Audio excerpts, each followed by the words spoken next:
Hello and welcome. Fantastic to have you here. Another session's come around all at once. It comes so quickly, doesn't it? We've got a great session on for you today, and welcome to Team Leader Toolkit. This is nuts and bolts video. So we've got, every week we come to you with a different issue that you might be having, a different behavior that you've got to deal with, and we give you some solutions on how to fix that. So the session on today is all about 7 tips on how to handle or how to deal with dishonest behavior. So if you've got someone on your team who's being dishonest or lying or doing something like that, it's really, really hard to manage. So I'm going to give you 7 tips that you can do and follow to try and alleviate that behavior as much as we possibly can. So you ready? Here we go. Number 1, I want you to really get proof of what's happened. Okay, so it's no good just listening to another team member, however much you think and respect and, rely on that team member. You need to get evidence of what's going on.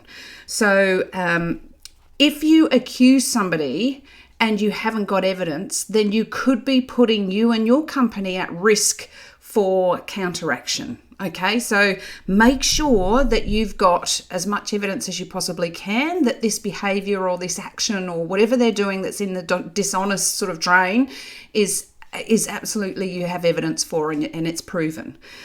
So make sure you find the evidence legally too. So you can't go and tap phones and things like that. So if you don't know, then go to your HR person and find out what am I allowed to do to try and collect evidence for this. Okay, so that's number 1.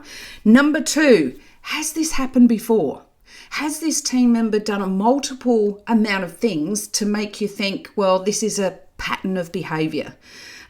You can conduct a thorough research. You have every entitlement to do a bit of a background check to find out, is this a new employee that may have lied on their resume or whatever it may be. You can gain statements from previous employers if you need. So there's lots of different ways that you can gather that evidence. If it is a once-off, you've got to say to yourself, okay, so what's the root of this behavior?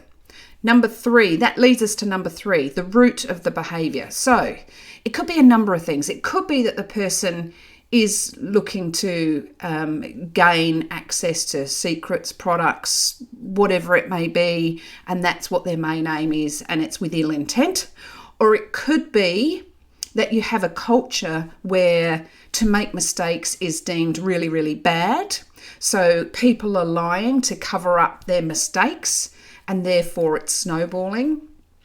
Or it could be that that person is under really undue stress at work. So then you would go down the direction of offering them counselling or further training or, those sorts of things, trying to support that person if you feel like they're in a stressful situation, whether that be work or personal actually. So really you have to determine what the root of the behavior is. Number 1, it could be cultural. Do you have a culture in your workplace that stops people making mistakes completely and punishes them if they do? Because if that's the case, people are going to be covering up their mistakes by telling lies, averting blame, all sorts of things. So maybe we need to have a look at the culture of the company that you're working for. Number 2 is making sure that isn't ill intent. And you'll know that if there is a repeated pattern of these things happening. And number 3, is this person under undue stress, whether it be work or personal related? And if so, we're going to offer counselling and support and all those sorts of things. Right.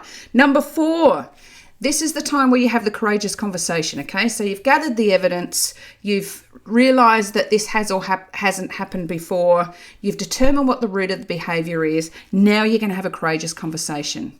You're going to tell that person that, well, first off, I'd be asking, hey, Johnny, thanks for seeing me. Listen, I wanted to talk to you today about incident A, B and C. Can you tell me what's going on with that? So ask the questions. You need to tell him that you know that this is dishonest behaviour, and you need to make sure you reiterate the line in the sand of what is acceptable and what is not acceptable.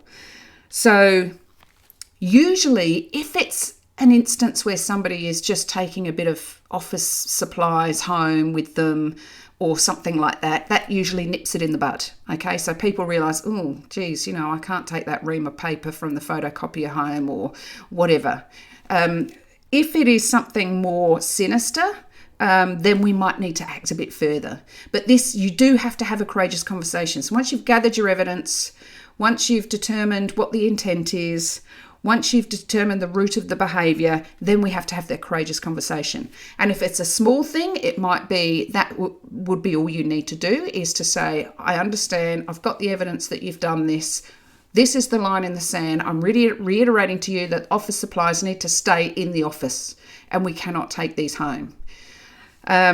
If it's something more sinister, then you need to ask the question, why, what happened, get all the incident report, write it all down, make sure you take notes. Whenever you have a courageous conversation, you need to make sure you take a record of that conversation. What did you ask? What were the replies?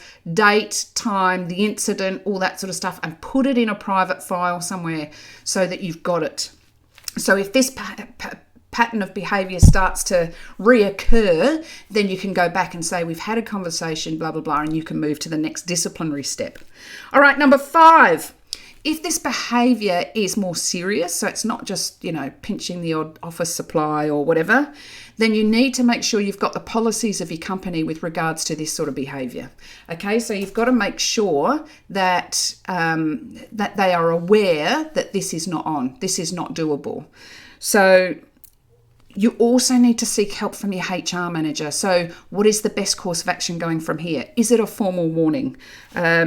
Is it something really sinister that's put other people in danger or cost thousands and thousands of your business?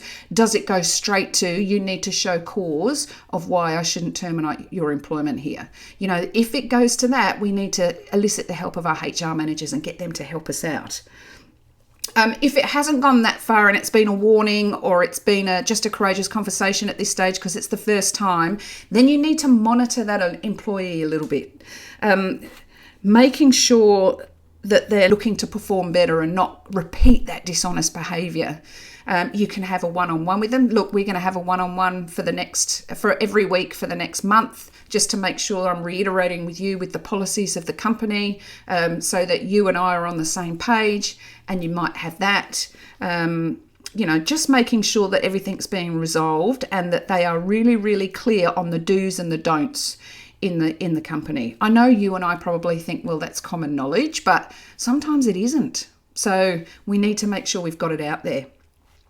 And the last one, number 7, is if you need to, we're going to have to terminate this person. If it has serious threat to the company or serious threats to people working in the company, this dishonest behaviour, then we need to look at, you know, we need to terminate this person. If they've sold secrets, company secrets, for instance, or put somebody at risk due to their dishonest behaviour, then that's grounds for termination.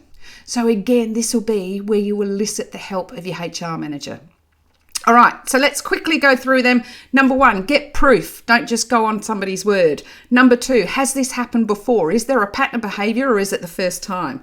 Number 3, determine the root of the behaviour. It's either your culture, it's their ill intent, or they're under a bit of stress, whether at home or work. So try and determine what the root of that behaviour is. Number 4, have a courageous conversation with them. Ask them questions. Hey, Johnny, I noticed, you took a ream of paper home yesterday or the day before yesterday. Can you help me understand why? Because that belongs to the office. So can you help me understand why? Get them to explain it. Get them to, tell you what's going on. Number 5, if it's more serious than that, you need to show them the policies, draw the line in the sand. Maybe even that will become their first formal warning. It's up to you to determine how far down the disciplinary line you've got to go, but you have to draw that line in the sand and make sure that they're, applying that. Number 6, then monitor that employee closely, whether it's weekly one-on-ones for the next 4 or 5 weeks or whatever it may be, whatever suits you, but monitor that person closely so that they are well aware of what is right and what is wrong with regards to those policies. And number 7, you need to look at terminating that employment if it is really, really serious. If it's put somebody at risk, if it's a safety issue that's put other people at risk, or it's put the company at risk.